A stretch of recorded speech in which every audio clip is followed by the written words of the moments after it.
Welcome to Labor Talks, a podcast by NJASAP and for NJASAP that shares important news and information that you consume on your schedule.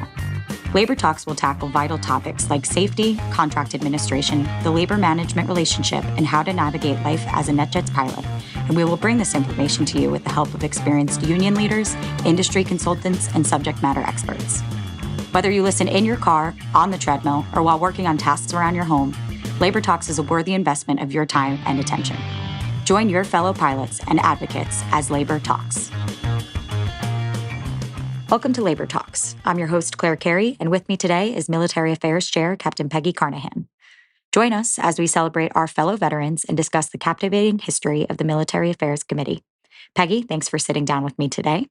It's my pleasure, Claire. Before we get started, I'd like to acknowledge your military background. You retired from the Air Force as a lieutenant colonel? That is correct. So back when dinosaurs roamed the earth, they opened up the military academies to women, and I happened to be fortunate enough to enter the Air Force Academy when they did. And one of my female classmates, Ann Fletcher, is also a NetJets captain here as well. So you've got two of the 80s ladies on our pilot list. From there, I went ahead and wound up flying in the Air Force, and due to my timing compared to the repeal of the combat exclusion law, I wound up staying in trainers the whole time, flying ejection seat aircraft that way, since I couldn't get to a combat aircraft. I retired at about 20 years as a lieutenant colonel, and then 7 days later started American Airlines, where I stayed for about 3.5 years, got furloughed, and then came to NetJets. So how did NJASAP's Military Affairs Committee come to be? After a couple of years in NetJets, and that was sort of an interesting time, 2004, 2005 contract, and then we're going into 2007, 8, and all the turmoil there. Our communications at NJASAP started getting a little more sophisticated as far as the program going, as Elizabeth started refining everything and making it just wonderful. And there was, I think it was a Veterans Day salute that came out. And of course, the company put their little token blurb out, but the one from the union listed several members that they were saluting. And I go, well, there's way more than that. And I'm just the people I'd flown with, I knew there were more military than that on the list. So I started kind of going through the list and a few other things. And I talked with Elizabeth, and she goes, well, give us names and we'll include them. And then that started the whole search for it, and realizing that the company didn't track who had been military either. So with that was the genesis of this veterans database we now have that Madeline is maintaining so well. And we started expanding it to just putting out a Veterans Day and Memorial Day recognitions, or tributes, I guess is a better word for it. Along the way, it became apparent, talking to the stewards, that there are a lot more military issues that arise for folks taking military leave and deconflicting them with NetJets duty. So I was walking down the hallway at the old NetJets NJASAP headquarters one day and got stopped by Pedro and Elizabeth and asked if I would take over the Military Affairs Committee that they were starting up. And it included, I think at the time I had George O'Brien, Jared Pollock, but we had just a handful of us there, and that was the start of the Military Affairs Committee. So what year was it that NJASAP actually developed the Military Affairs Committee? I'm thinking it was probably about 2013, 2014, somewhere in there, looking back at, for the fact that I was walking through, I was actually at the union headquarters, and I know it was the old union headquarters, so that would put it somewhere in preparation. We were in the 2015 contract talks, is the only other reason I would have been in that building then. So that would be about 2013. So it's been in existence for about 11 years and started as just doing a basic, let's track who's been a veteran, to now assisting members with all kinds of duty questions, taking care of families in connection with the NJASAP family committee, and taking care of our deployed members as well. So prior to establishing the Military Affairs Committee, our current and former military members were definitely lacking representation. How would you say the pilots benefit from the Military Affairs Committee today? We have been able to smooth out the process for arranging your military leave and deconflicting it with your NetJets schedules. So that, especially for the new hires, they're sitting waiting for IOE. And there's a big pay differential between whether you've got military pay or you're getting NetJets pay as well. So to try to maximize their NetJets pay, as opposed to taking the pay cut for the military pay, if you can make it so that you can do both, we've been able to smooth that out as well. And then for the more senior members, to make it easier for you to juggle your military duty, your NetJets duty, and your personal life as well. Because sometimes you've got just too many demands on your time and you have to be able to prioritize, and sometimes something has to give. Let's talk about who on the seniority list benefits from our Military Affairs Committee, the obvious ones being active and retired military members. Well, we've got the Guard and Reserve members, the retired members, the former service members, the veterans, basically, all there. We have a few folks who are sort of overlapping their active duty time with coming to NetJets, usually when they're on terminal leave. We've helped them a couple of times. But we've also got the members of who've worked for NOAA and for the U.S. Public Health Service. They also qualify as veterans. They get veterans benefits. And thankfully, one of our members pointed that out to us this year, and we now are making sure that we're including them in all the military affairs umbrella. So today, Monday, 11/11, we are celebrating Veterans Day. And while I know Veterans Day is celebrated every year on 11/11, could you speak to the origin of Veterans Day? Well, you hit on a bit part of it. It's 11th month, 11th day. And it was originally Armistice Day back in 1919, following the end of World War I, and then at the 11th hour, everybody was supposed to have a moment of remembrance for those who served or perished during World War I. In 1954, it became Veterans Day because obviously we'd had two more major conflicts, and continues to be celebrated that way. And this holiday recognizes those who have served.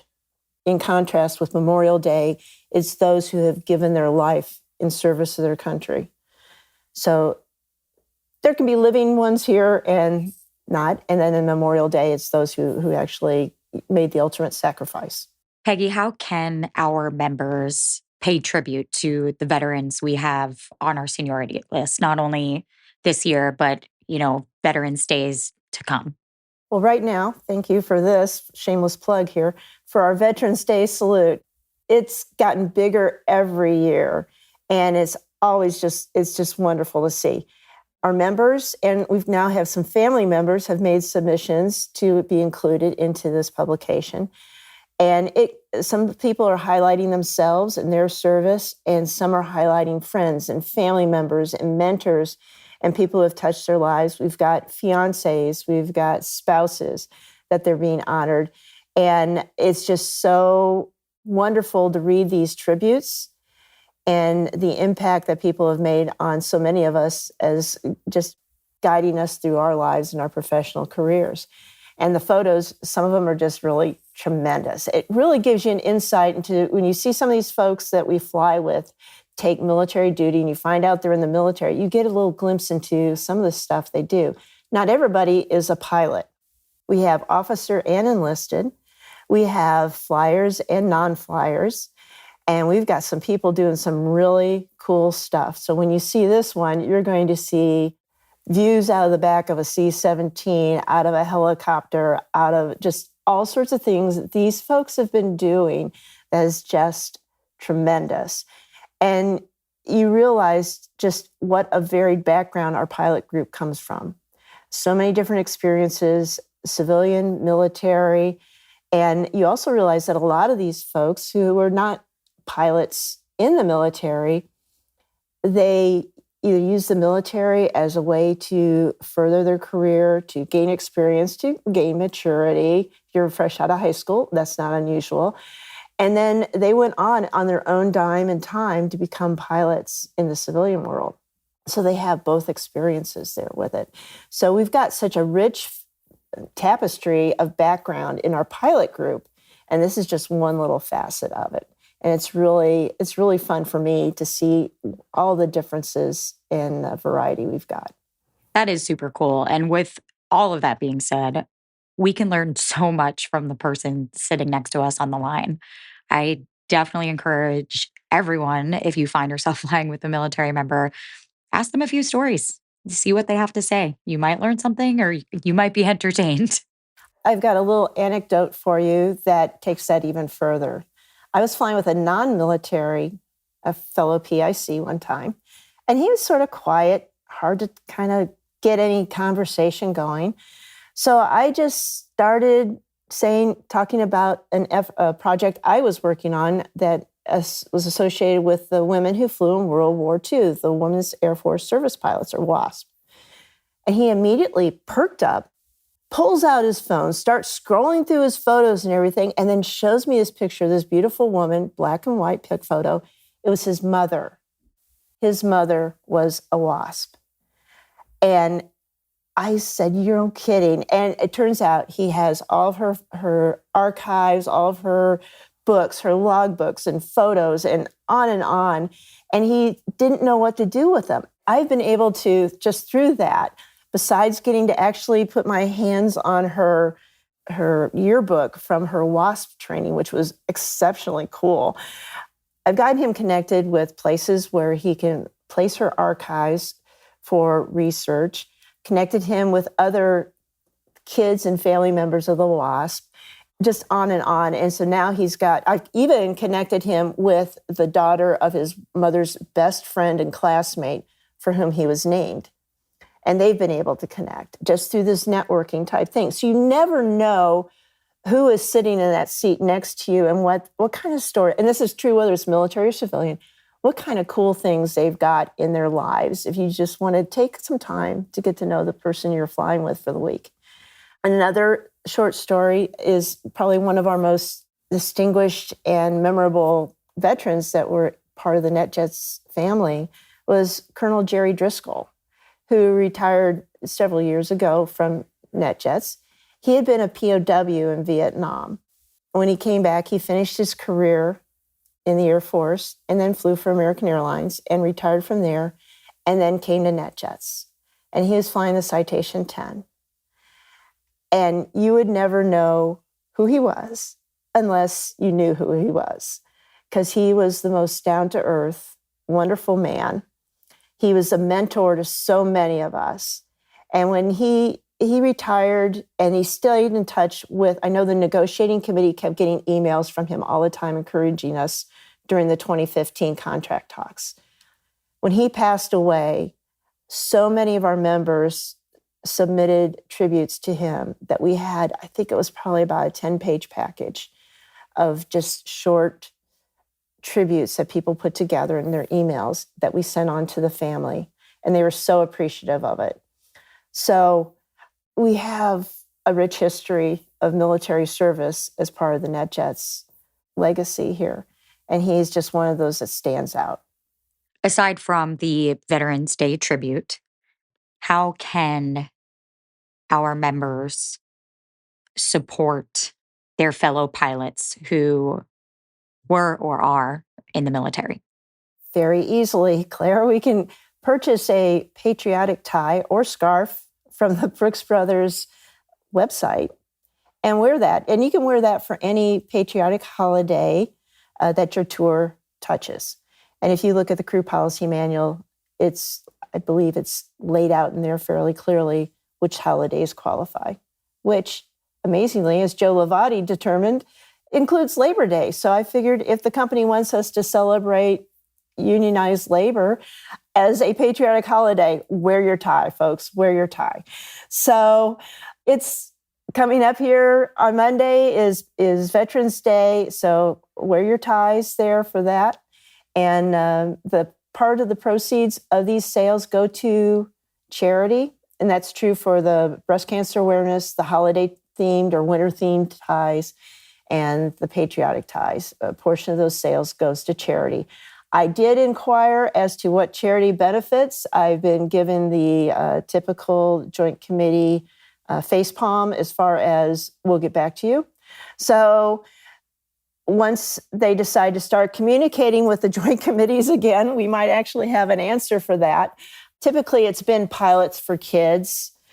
I don't know if that's still true or not, but if I do find out, I will make sure I share that with the membership of where the proceeds for both the patriotic tie and the winter tie go to. Is there anything you feel someone coming into NetJets, coming into NJASAP, should know about the Military Affairs Committee? If I could say for the new members coming on our seniority list who are military members, a lot of them are on probationary year and they have military duty requirements, and they are concerned about how that impacts their status with NetJets.